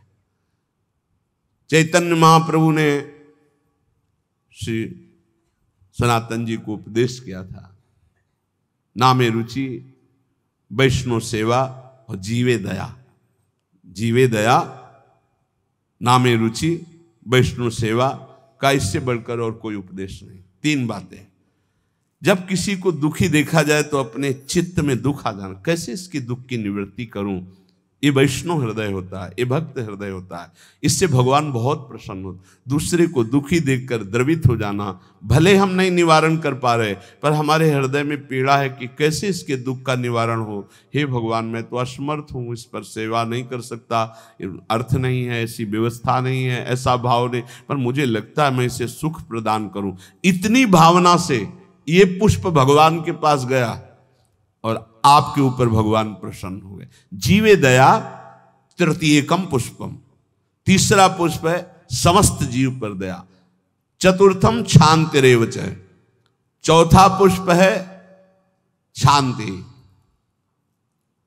शांति की व्याख्या की है, जो हमको गाली दे, अपमान करे, तिरस्कार करे, उसमें शांत रहना, बिल्कुल कुछ न बोलना, इसे शांति कहते हैं। और शांति कहते हैं उसमें उसके मंगल की भावना करने लगना। करत जे अनुसहन निंदक तीनों पे अनुग्रह की, हे भगवान इनका मंगल हो, इनको ज्ञान नहीं इसलिए निंदा कर रहे हैं, अपमान कर रहे हैं, तिरस्कार कर रहे हैं। हे नाथ, इनकी बुद्धि शुद्ध हो, ये स्वस्थ रहे, इनको कभी कोई शारीरिक मानसिक या वाचिक दंड ना पहुंचे। नाथ इन पर कृपा करो। ये हृदय में ये पुष्प, शांति रूपी पुष्प, ये भगवान को प्रसन्न कर लेता है। समस्तु पंचमम पुष्पम, सम कहते हैं इंद्रियों का उनके विषयों से विलग करके, जो शब्द स्पर्श रूप रस गंध में इंद्रियां लगी हुई, उनको अलग करके भागवतिक शब्द स्पर्श रूप रस गंध में लगाना, इसे सम कहते हैं। और समस्त पंचमम पुष्पम, सम के अंदर दम भी आ जाता है। दम कहते हैं मन को इंद्रियों के अधीन न करके उसे सावय मनः कृष्ण पदारविंदयो। तो आगे आया ध्यानम चैतु सप्तमम, जो ध्यान है प्रभु का, आराध्य देव का। राधा वल्लभ लाल को हृदय ध्यान मुख नाम, बहुत बड़ा ये पुष्प है, इसी से भगवान बहुत जल्दी प्रसन्न होते हैं। और सत्यम चैवाष्टमम पुष्पो मेतैस्तुष्यति केशवः, इन 8 पुष्पों की पूजा यदि नहीं तो भगवान की पूजा नहीं मानी जाएगी पूरी। इन 8 पुष्पों से होगी। अहिंसा और अंतःकरण का वशीभूत होना, अर्थात अंतःकरण के अधीन न होकर उसे अपने अधीन करके भगवदाकार करना, जीवों पर दया करना, शांति, जो आपका अपमान करे उनका मंगल मनाना, शम, इंद्रियों को निर्विषय करके भगवदाकार करना, दम, मन को इंद्रियों की अधीनता से हटाकर प्रभु के चरणों के चिंतन में लगाना, ध्यान, अपने आराध्य देव के रूप का ध्यान करना, और 8वां सत्य, सत्य वचन बोलना, सत्य में स्थित रहना, सदाचरण करना, सत्संग करना, सद्भाव रखना। ये 8 पुष्प हैं। एतैरेवाष्टमी पुष्पैस्तुष्यते चार्चितो हरि, पुष्पांतराणि संतेव बाह्यानानि न प्रसत्तम। यहां कह रहे इन पुष्पों द्वारा भगवान श्री कृष्ण को संतुष्ट किया जा सकता है, अन्यथा अन्य पुष्प जो बाहर, उनसे भगवान उतना प्रसन्न नहीं होंगे जितना इन 8 पुष्पों से होंगे। इसलिए भक्त को, प्रेमी को ये 8 पुष्पों द्वारा अपने आराध्य देव की पूजा करनी चाहिए। ये 5 महान व्रत बताए, अहिंसा, सत्यमास्तेय, ब्रह्मचर्य, मकलकता, अर्थात मन वचन कर्म से किसी को कष्ट ना देना, सत्य बोलना, सत्य आचरण करना, कभी किसी की चोरी ना करना, ब्रह्मचर्य से रहना, निष्कपट भाव रखना। ये है 5 व्रत। मानसिक शारीरिक व्रत में जो भी व्रत रहे 24 घंटे में एक बार केवल लें, रात्रि में बिल्कुल नहीं। अगर और कोई व्रत नहीं रहते तो एक बार अन्न लेने वाला भी 24 घंटे में वो व्रताधारी ही कहा जाता है। 8 पुष्पों के द्वारा अपने आराध्य देव की आराधना करें। गृहस्थ में उतना ही अपना अधिकार माने। बोले यावत् भ्रियते जठरम तावत् स्वस्त्वम ही देहिनाम, अधिकम यो भी मन्येत सस्तेनो दंडमर्हति। जो गृहस्थ में होकर ये अभिमान करता है कि मेरी इतनी संपत्ति, मेरा इतना बैंक बैलेंस, मेरा मेरा मेरा इतना, वो दुर्गति को प्राप्त होता है। सब कुछ प्रभु का दिया हुआ है, बिल्कुल सरल भाव से समझ लो। नाथ सकल संपदा तुम्हारी, मैं सेवक समेत सुत नारी। और जितना प्रसाद उदर में गया और जितने में शयन किया उतना ही, ये सब प्रभु की वस्तु है। जब जहां जैसे प्रभु चाहे वैसा प्रयोग करे। मैं तो सेवक हूं, यदि ऐसा नहीं मानता और अपने को मालिक समझता है तो बोले वो दंड का अधिकारी हो जाएगा, माया फंसाकर उसकी दुर्गति कर देगी। क्रमिविभस्म निष्ठान्तम क्वेदम तुच्छम कलेवरम, क्वा तदीय रतिर्भार्याम क्वायमात्मा नभश्छदिः, सिद्धैर्यज्ञावशिष्टायै कल्पयेद वृत्तिमात्मनः शेषेस्त्वं त्यजन प्राज्ञः पदवीं महताम्यात्। जो ये समझता है कि शरीर अंत में इसकी तीन ही गति होती है, या जला दिया गया तो राख बन गया, गाड़ दिया गया तो कीड़ा दिखा करके, और अगर जल में फेंक दिया गया तो जल जंतु खाकर, इसकी यही गति होती है। या जमीन में दबा दिया गया, आग में जला दिया गया, बाहर फेंक दिया गया। इस शरीर को तुच्छ समझे, क्रमि विड भस्म निष्ठांतम क्वेदम तुच्छ कलेवर, ये बहुत तुच्छ कलेवर है। इस शरीर में आसक्ति करके चाहे गृहस्थ हो चाहे विरक्त, दुर्गति को ही प्राप्त होता है। फिर इस शरीर के संबंधी स्त्री पुत्र परिवार आदि, ये तो अपनी अंतरात्मा को भ्रम में डालने वाला बहुत बड़ा जाल है। एक वैसे ही जड़ चेतन की ग्रंथि, ऊपर से और ये ममता की ग्रंथि। गृहस्थ को चाहिए कि प्रारब्धवशात जो भी आपको प्राप्त हुआ है धन संपत्ति आदि, वो प्रभु का है ऐसा माने। त्वदीयं वस्तु गोविंदम तुभ्यमेव समर्पये, और प्रसाद से अपना जीवन निर्वाह करे, उसे यज्ञ अवशिष्ट कहते हैं, भगवान को अर्पित करके। जो बुद्धिमान पुरुष शरीर पर अभिमान नहीं करता, वस्तुओं की प्रभु की मानता है और नाम जप करता है, तो इस शरीर को त्याग कर वो संतों के पद को प्राप्त होता है। कह रहे शेषेस्त्वं त्यजन प्राज्ञः पदवी महताम्यात्। जो संतों की गति होती है वही उस गृहस्थ की गति होती है। चाहे गृहस्थ हो चाहे विरक्त, उनको इन दोषों पर विजय प्राप्त करना ही होता है भगवत प्राप्ति के लिए। असंकल्पात् जयेत कामम क्रोधम काम विवर्जनात् अर्थानर्थे क्षया लोभम भयम तत्वामर्शनात्। काम पर यदि विजय प्राप्त करना है तो उपाय बता रहे हैं। असंकल्पात् जयेत कामम, काम का भोग का संकल्प न बनने पावे, बस तो आप बचा ले जाओगे अपने आप को।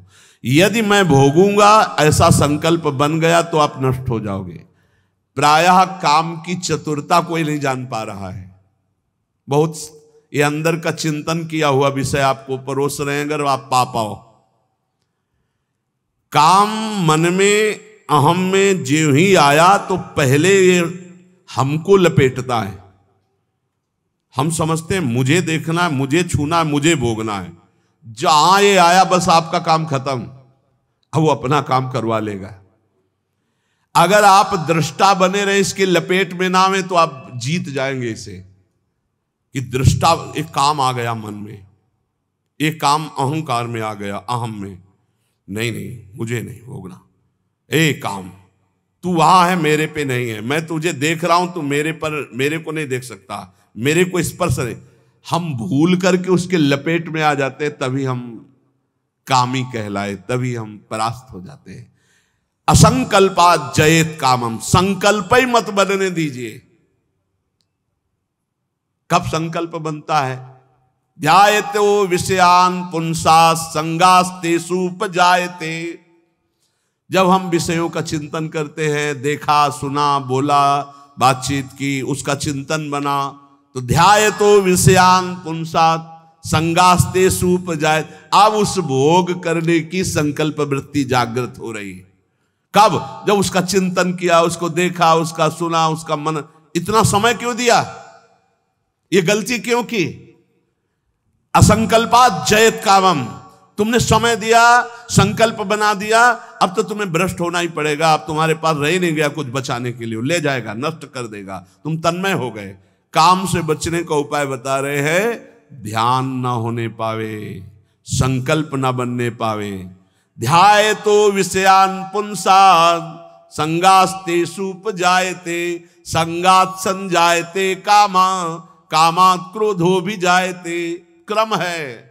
क्रोधात् भवति सम्मोहा सम्मोहा स्मृति विभ्रमः स्मृति भ्रंशात् बुद्धिनाशो। बुद्धि, ये श्लोक पढ़ने में देर लगा है, उसको ये सब करने में देर नहीं लगती। असंकल्प के द्वारा, मतलब संकल्प त्याग के द्वारा, भोग का संकल्प ही ना होने पावे तो आप काम विजयी हो सकते हैं। इसीलिए कहते हैं राधा राधा राधा राधा। जब आपके अंदर वो चक्रव्यूह रचना रच रहा हो काम के चिंतन की, उसी समय तोड़ो राधा राधा राधा राधा। वो कहेगा चुप रहो, नाम मत जप करो, मेरी बात सुनो। आप सुनना नहीं, मैं देख रहा हूं कि तू काम है, मेरे में नहीं है, तू मन में है, अंतःकरण पे है, अब मैं तेरे को देख लूंगा, खत्म हो जाएगा। बहुत डरपोक है सब। यदि नाम चल रहा है और आप अपने को दृष्टा माने, आप में कभी काम था ही नहीं, आप में कभी काम है ही नहीं, आपको कभी काम परास्त नहीं कर सकता, क्योंकि आप भगवान के अंश हैं। ये मायावी आप पर प्रहार नहीं, आप अपने स्थान से चूक गए और आपने जो ही ये स्वीकार किया शरीर भाव से कि मैं पुरुष मैं भोक्ता, अब मारेंगे आपको। यही गलती हमें फंसा रही है। क्रोधो काम विवर्जनात्। क्रोध कब आता है? जब हमारी इच्छा के विरुद्ध कोई कार्य करता है तब क्रोध आता है। हम चाहते हैं कि आप शांत बैठिए, आप अशांत होकर के बोलने लगेंगे, हमें गुस्सा आ जाएगा।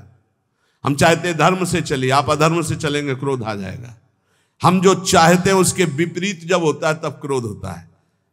तो ये जो हम चाहते हैं, भले हम धर्म चाहते हैं, शांति चाहते हैं, मंगल चाहते हैं, तो ऐसी चाहत संभाल के कि बाहर अशांति अंदर अशांति प्रवेश न कर पावे।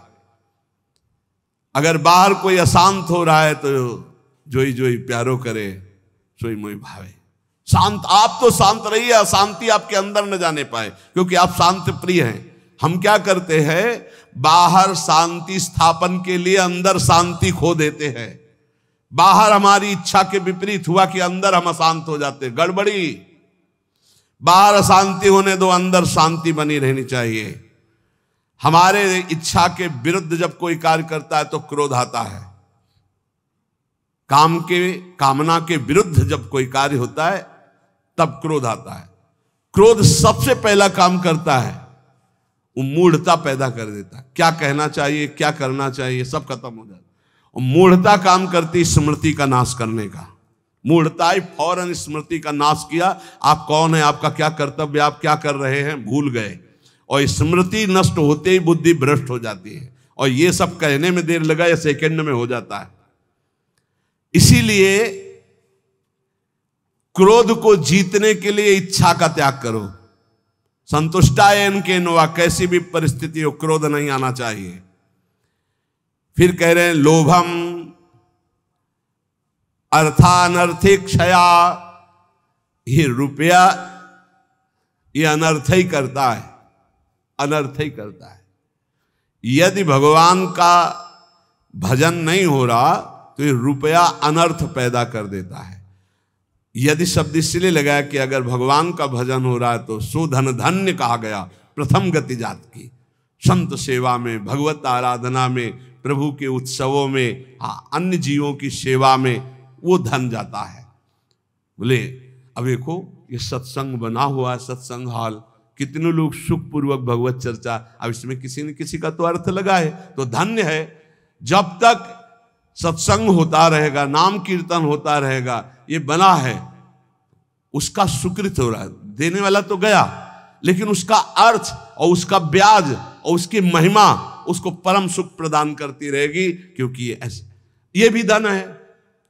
और भी जगह ऐसे लगे हुए हैं। बोले ये धन अगर भगवत चिंतन नहीं, भगवत आश्रय नहीं, तो अनर्था, ये अनर्थ पैदा कर देता है। एक मार्ग में जा रहे थे तो स्वर्ण और जवाहरात आदि की असरफियों से भरी हुई एक थैली पड़ी थी, किसी की गिर गई होगी। तो संत जा रहे थे, उनके शिष्य उठाने लगे, बोले चुप, छूना मत, मृत्यु है, मार देगी, डाइन है, खा जाएगी ये संपत्ति। गुरु जी आप उल्टा सीधा बोलने लगते हो, कितनी बढ़िया है रतन जवाहरात हीरा की थैली, आप कह रहे हो डाइन खा जाएगी, छूना मत, मार देगी। अरे बड़े मजे हो जाएंगे, खूब साधु सेवा करेंगे, कीर्तन करेंगे, भंडारा, तुम्हें विश्वास नहीं हो रहा, ये खा जाती है। अच्छा रुको, चलो वहां झुरमुट में बैठते हैं और देखो ये डाइन कैसे खाती, किस किस को खाती। वो बैठे ही थे कि 4 राज सैनिक घोड़ों पर उस समय चलते थे। घोड़े से चारों रुक गए, बोले यार किसी के गिर गए। बोले आसपास तो कोई दिखता नहीं, जब गिरी हुई चीज है तो हमारे ही अधिकार में आ गई, हम चारों लोग बांट लेते हैं। बोले हाँ बांट लेते हैं, चलो एक पेड़ के नीचे बैठते हैं। बैठे, बोले अब भूख बहुत लगी है, अब इतनी संपत्ति मिली तो बढ़िया ठंडा जल लाओ और भोजन लाओ, चारों लोग पाया जाए, फिर इसे 4 हिस्सों में बांट के फिर हमारी तो ड्यूटी चल रही। 2 गए लेने बाजार से भोजन सामग्री, उसी अर्थ से। उन गए, बहुत कीमती कीमती रत्न है। बोले इरादा क्या है? बोले हम दोनों यहीं पा लेते हैं और कह देंगे कि हम तो पाले थे और जहर मिला देते हैं, उनको ले जाते हैं, विश्वास है पालेंगे, वो दोनों मर जाएंगे, तो 2 हिस्से में बांट लेंगे, 4 हिस्सा क्यों लगेगा? बोले बढ़िया बात है। दोनों ने पाया, उनके वाले में अलग से जहर मिलाकर उनको, और इधर इन दोनों ने आए, वो 2 गए हैं, लौट के आए, धीरे से सीधे यहीं शूट कर देते हैं। जब राज दरबार में पूछा जाएगा तो कह देंगे कि दुश्मनों ने शूट कर दिया, और 2 हिस्से में बांट लेते हैं। बोले बहुत बढ़िया, ऐसा ही करते हैं। बोले देखते ही दूर से ही गोली मार देना, नजदीक ना आने पावे, क्योंकि जब ये साबित करना है कि दुश्मनों ने मारा है तो दूर से ही मार देना। ठीक, इधर दोनों ने प्लान बनाया उनको गोली से शूट करने का, उधर प्लान बनाया उनको जहर से मारने का। अब वो जो ही नजदीक, दोनों ने शूट कर, इसके बाद नजदीक गए, उनका यार खान पान की सामग्री तो है ही, अच्छे से खाया पिया जाए, 2 हिस्से किए जाए। दोनों ने बैठकर पेड़ के नीचे खाया, और ये ही जल पिया तो तीक्ष्ण जहर मिला था, दोनों मर गए, चारों मर गए। गुरुजी निकले, बोले देखा डाइन खा गई, जेव कत्यो संपत्ति पड़ी खा गई, 4 को मार डाल, भाग यहां से, इसको मत छूना, कितनों को मार देगी।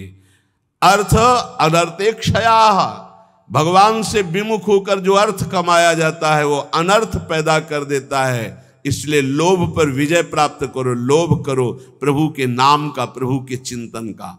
और भयम तत्वावमर्शनात्, भय मत करो, डरो मत, सब में वही प्रभु विराजमान है। तत्व सब जगह वही तत्व श्री कृष्ण, सच्ची मानिए सब में वही है, डरने की कोई जरूरत नहीं। शरीर एक बार छूटेगा, इसका नाम मृत्यु लोक है, सबको मरना पड़ेगा एक बार, तैयारी कर लो मरने की। मरना शब्द बहुत ही कड़वा लगता है नहीं? एकांत में सोचो कि मुझे मरना है तो कैसा लगेगा। एक बार तो हाई बीपी तो हो ही जाएगा, नहीं हो जाए, या लो हो जाएगा, 2 में 1 हो जाता है। बहुत सीरियस हो गए तो फिर मरना है। सबको लगता है ना डर, ईमानदारी से देखो डर लगता है, डर लगता है। क्यों? क्योंकि शरीर प्यार हो गया, हमारे प्यार का विषय शरीर हो गया है, हमारे प्यार का विषय शरीर संबंध भोग हो गए। सच्ची मानिए डर का विषय यही है। जैसे बहुत अच्छा कपड़ा नया रेशम का भी दिया जाए और कहा जाए आप ये उतार दो, तो उतारने में आपको देर लगेगी, 1 सेकंड में फेंक दोगे, क्योंकि उससे कई गुना महंगा और पवित्र वस्त्र लाओ भाई हमसे। ऐसे ही आपको जब भगवत देह प्राप्त हो जाए, भाव देह, तो इस शरीर का त्याग ऐसे हो जाता है जैसे पुराने कपड़े का त्याग। अब इसी शरीर से आपको प्यार भगवत भाव तो आया नहीं, तो आपको भय लगेगा। भय मत करो, ये शरीर छूटेगा। इसीलिए हम रोज आपको एक बार याद जरूर दिलाते हैं सत्संग में कि मरोगे। यहां के सत्संग का एक बार संजीवनी बूटी ये चम्मच में जैसे पवाई जाती ना, तो हम तुम्हें वचन से श्रवणेंद्रिय में डालते, मरोगे, सब मरोगे, एक दिन मरोगे। बोले सुबह सुबह रोज मरने की बात है बाबा जी कहता है। जानते हो क्यों करते हैं? क्योंकि तुम्हें कभी नहीं मरना है। राम मरे तो मैं मरूं, नहीं तुम मरे मेरी बलाए, और अविनाशी का बालका मरे न मारा जाए। बात समझ रहे हो? तुम कभी नहीं मरोगे, तुम अविनाशी हो, लेकिन तुम शीशा में नहीं देख पाओगे अपने आप को। शीशा वाला जो है देखने में आता है वो मरेगा। समझ पा रहे हो? मरना बहुत ही खतरनाक लगे, और मरना सत्य है। यहां और आपका मरना नहीं है, कभी नहीं मर सकते, तुम अमर हो, साधना से अमर नहीं हो, तुम अविनाशी के बच्चा हो, तुम अविनाशी हो, तुम्हारा कभी नाश नहीं हो सकता। जहां ये बात आती देखो कितना अच्छा लगता है। नहीं नहीं, ये बहुत बढ़िया है कि एक लिमिट समय दिया है, 60 वर्ष, 70 वर्ष, 80 वर्ष, 100 वर्ष, इसके बाद आपका पुराना शरीर हटेगा, नया शरीर प्राप्त होगा। और अगर बीच में सौदा पक्का कर लो, माल इकट्ठा कर लो, तो भाव देह की प्राप्ति हो जाएगी, भगवत देह की प्राप्ति हो जाएगी, जहां कभी न बुढ़ापा है, न रोग है, न मृत्यु है, न शोक है। खूब नाम रूपी धन कमा करके श्री जी के सहचरी भाव या ये जो जितने भगवत भाव, कोई एक भाव का देह प्राप्त कर लो, झंझट खत्म हो जाए मरने जीने से।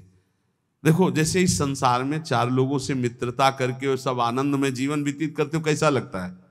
ऐसा लगता है यहीं से जाना ना पड़े। देखो बाबा जी भी बन गए तो ऐसा कभी किसी को नहीं जानते थे, अब ऐसा लगता है जिनको हम जान गए यही सब बने रहे, इनके बीच में हम रहे, और ऐसे भोग लगता रहे, वैसे आरती होती रहे, और ऐसे नाच गाना गाते रहे, वैसे गाते रहे, नाचो रहे। मरने वाला चक्कर नहीं होना चाहिए, ऐसा लगता है ना। और अगर यही हम प्रगट में श्री जी के समीप हमारे प्रिया प्रीतम विराजमान है और हम भाव देह में हैं, और वहाँ मरना नहीं है, वहाँ 56 भोग लगना है लेकिन शुगर नहीं होना है, खूब पकवान पाना है लेकिन लीवर नहीं खराब होना है, खूब अच्छे अच्छे पदार्थ पाने हैं लेकिन ब्लड प्रेशर हाई लो नहीं होना है। कल एक भक्त बड़े भोले थे, उन्होंने कहा पकवान का भोग तो हम इसलिए श्री जी के नहीं लगाते कि मुहासे हो जाएंगे श्री जी के, और लालजू को फिर अच्छा नहीं लगेगा, इसलिए हम आंवला जरूर भोग लगाते श्री, हमें अच्छा लगा। चलो उनको मालूम नहीं है पर भाव तो अच्छा है ना। सच्चिदानंद विग्रहाय सांद्रानंद घन प्रेम मूर्ति के, पर बहुत अच्छा लगा उसका भाव कि वो अपने भाव में तो डूब रहे हैं कि श्री जी को अगर मुहासे हो गए तो लाल जी को पसंद नहीं आएगा, ऐसा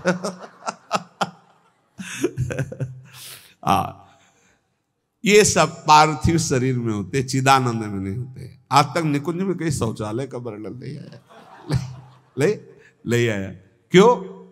पदार्थ चिदानंद और देह चिदानंद, और पाना ऐसे ही जैसे आप प्रगट में पा रहे हो ऐसे ही पाना है।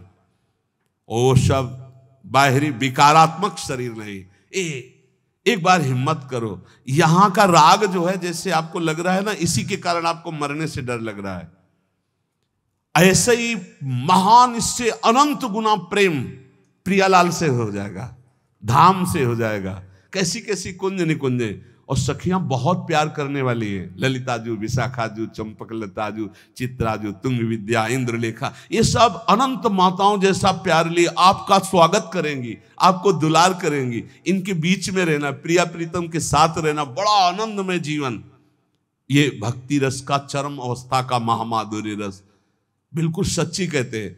देखो अपने लोग तो कितने में आनंदित हो जाते हैं सांसारिक नाटक में, अपने तो 4 लोग जो हमसे प्यार नहीं करते उनसे हम प्यार करके जीना चाहते हैं, उनके बीच में रहना चाहते हैं। भले लड़का रोज पिटाई करे लेकिन है तो मेरा लड़का, भले संसार के हमारे रिश्ते कड़ुए हो गए हो लेकिन है तो हमारे रिश्तेदार, हम उनके बीच में रहना चाहते हैं। सोचो ऐसे कपट भरे संसार से हम प्यार कर सकते हैं तो निर्मल प्रिया प्रीतम और उनकी सहचरी गण, जहां प्यार ही प्यार विशुद्ध है, वहां हमें कितना सुख मिलेगा। जहां न मरने का भय है, न बिछुड़ने का भय है, न प्रलय का भय है, जहां न सूर्य है, न चंद्र है, न अग्नि है, एक चिदानंद तेज, एक महान ब्रह्मानंद, परमानंद, प्रेमानंद, भगवदानंद, अखंडानंद, विज्ञानानंद घन, जिन इन नामों से जिसको पुकारा जाता है वो बरस रहा है। परसत पुलिन सुलिन गिरा, करसत चित सुर घोर, हर्षत हित नित नवल रस बरसत जुगल किशोर। वही चलना है। अब श्री जी के पास चलना, तो एक तैयारी कर लो, मरना है। अब ये समस्या है, श्री जी ऐसा कुछ करें कि एक जो है हवाई जहाज भेजे और उसी में सब बैठ जाएं आराम से, जा रहे निकुंज, ऐसा तो चलेगा लेकिन मर के चलना है। और इस देश में मर के ही चलना होता है। मरो रे जोगी मरो, मरनो है मीठो, ऐसे मर के देखो जैसे गोरख मर दीठो। जीवित मर जाए उलट आप में समाये, नारायण अति कठिन हरि मिलन की बाटिया में पग पीछे धरे प्रथम शीश दे काट। एक बार निश्चय कर लो, तैयारी करो श्री जी के पास जाने की। कोई तैयारी नहीं कर रहा है, सब तैयारी रहने की कर रहे हैं। कोई लाखों में एक चलने वालों में तैयारी कर रहा है कि मुझे श्री जी के पास जाना है। जाने वाला जो कुछ रखना होता रख देता, जो कुछ समर्पित करना होता समर्पित कर देता, बिल्कुल तैयारी फिट, हर समय तैयार रहो। ट्रेन आने का तो समय होता है, अमुक प्लेटफार्म में यात्रीगण ध्यान दें, ये प्लेटफार्म में ये ट्रेन आ रही है। अपने तो न प्लेटफार्म का पता है, न ट्रेन नंबर का पता है, न समय का पता है। कभी भी बोले गए, अच्छा गए, बस इतना सुनने को मिलता है। रामकृष्ण मिशन में भर्ती किया, बोले वो दिल में ऐसा हुआ और हार्ट फेल हो गया। अभी कल ही परसों तो संस्कार करके आ रहे। यहां कब कौन बिछड़ जाए, जाने की तैयारी कर लो। हमारे सत्संग का उद्देश्य है प्रियालाल की प्राप्ति, और उस प्राप्ति के लिए आपको अटैची हर समय तैयार रखना है। अटैची में नाम वाणी होना चाहिए। नाम रूपी धन, वाणी रूपी धन आपके भाव रूपी अटैची में तैयार है तो आप पक्का समझो रिजर्वेशन है आपका। हमारी श्री जी के यहाँ से पालकी आती, विमान नहीं आता, ध्यान रखना। मधुर मधुर नौ किशोरी सखियां श्री जी की पालकी में बैठाल के ले जाती हैं उस नवीन सखी को। ये पूज्य पंडित गया प्रसाद जी ने देखा, जब भाई जी पालकी में बैठे हुए ब्रज में आ रहे थे, शरीर पूरा हुआ तो देखा कि आकाश मार्ग से नवीन नवीन 9 सहचरियां, बीच में एक नवीन सहचरी जो पालकी, जब गौर से देखा बाबा ने तो देखा ये तो भाई जी हैं और वृंदावन, यही तो आए सब महापुरुष। हम सबको श्री जी के पास जाना है, पर जाने की तैयारी कर लो। ये जो आज चर्चा अष्ट पुष्पों की हुई, मानसिक व्रतों की हुई, यही तैयारी है। ये बाहरी दिखावा हमको किसी के लिए नहीं करना, हमें अपने प्यारे जू को प्रसन्न करना, हमें ये तैयारी करनी। और इस तैयारी में नाम वाणी ही काम देगा। जितना नाम रूपी धन है, ऐसे तैयार रहो जैसे आपको जाना, ये भी समेट लूं, ये भी समेट लूं, क्योंकि अब जाना है। ऐसे ही नाम जमा कर लूं, खूब वाणी जी का गायन जमा कर लूं, दूसरों को सुख पहुंचा दूं, जो हमारे पास सामग्री है सबका मंगल करने वाली, ये है तैयारी करना। दूसरों का छीन छीन कर बैंक बैलेंस करना, सुख भोगना, ये तैयारी करना है। या पुनः आने की व्यवस्था करना है। ये आना जाना मिटाना, ये केवल मानव जीवन से हो सकता है, अन्य जीवन से नहीं। इसलिए खूब नाम जप करो। और एक दिन कोई ऐसा ना जाने पाए जिस दिन तैयारी ना हो तुम्हारी। जो चलने के लिए तैयार रहता है उसको मृत्यु नहीं होती, महोत्सव होता है। और जो तैयार नहीं होता उसकी मृत्यु होती है। अपने को महोत्सव, अपनी तैयारी है। सोचो जब यहां से तो प्रियाजू की सखी आएंगे ली वाले, और जब हम वहां पहुंचेंगे तो ऐसे स्वागत करते हमारे प्रियालाल, आओ बहुत जन्मों से बिछुड़े थे, आए मिले परिवार आपने, हरिहंस कंठ, आओ मेरे बच्चे, बहुत समय से मेरे से दूर थे।